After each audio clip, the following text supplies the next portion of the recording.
What's up, guys, and thank you for tuning in to another episode of the Sinister Files. If you like what you see or hear, go ahead and hit that like button and subscribe to stay up to date on all my newest content. Urban legends, those unsubstantiated stories of terror that allow us to use our imaginations to fill in increasingly horrifying details with each retelling, have been with us forever. While the internet has made spreading of them easier, humans have been disagreeing with one another with spooky stories for centuries. Psychologists believe we respond to these tales because we have a morbid fascination with the disgusting. We also can't help but enjoy gossip. Put those two things together and it makes for an irresistible mix. Urban legends often come with a dose of skepticism, but sometimes these stories turn out to be true. So here are my top 5 urban legends that turned out to be true. Candyman. They whisper his name. Right. Candyman. It's just a story. Candyman. Candyman. Just a ghost story. Candyman.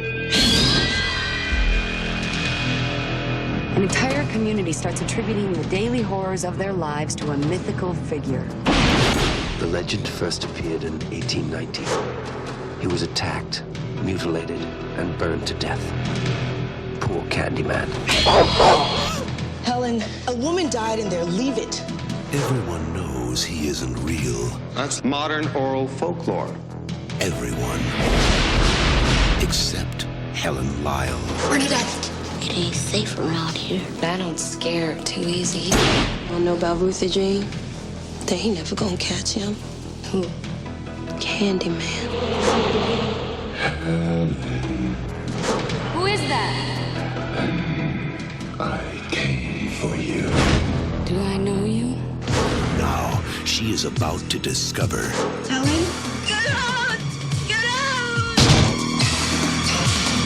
what's behind the mystery. I'm sick. What's behind the legend.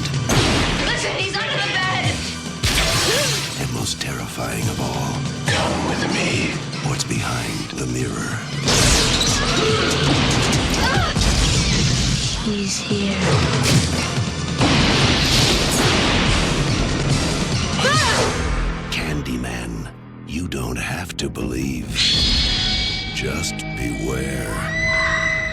Released in 1992, Candyman, based on a short story by Clive Barker, remains a potent horror tale of the revenge undertaken by artist Tony Todd.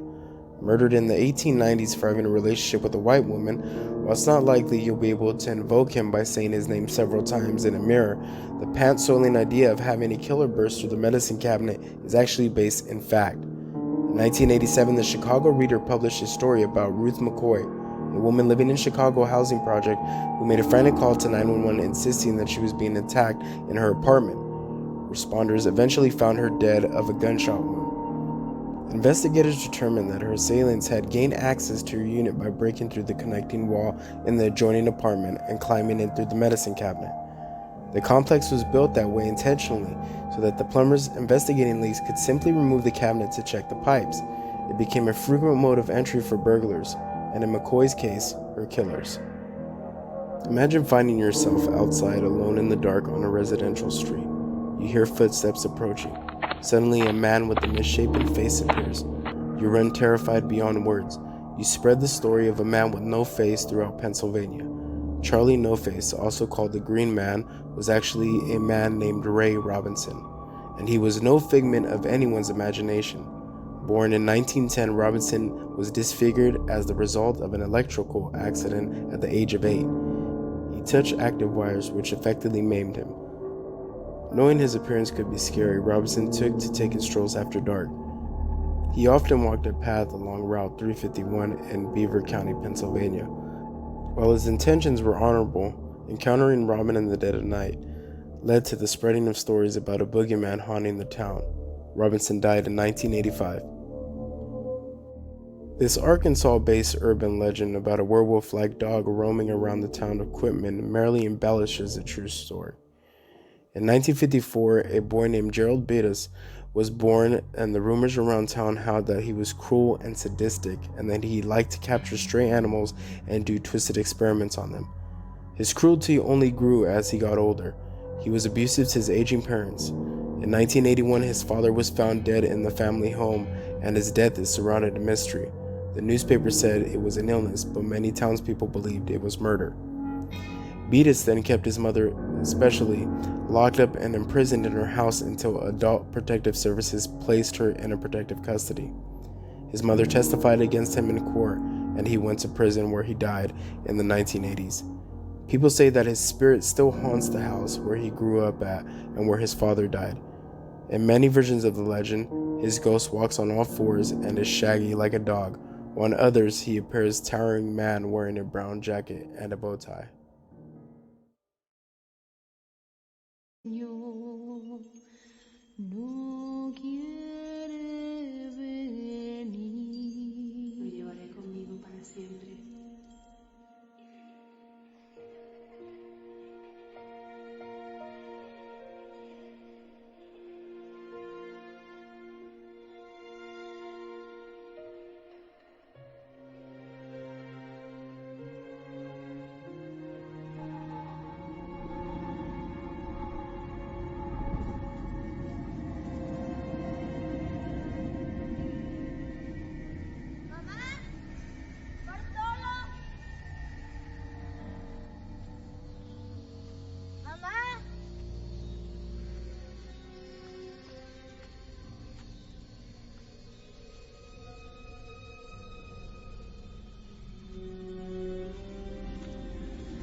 Mamá, Bartolo.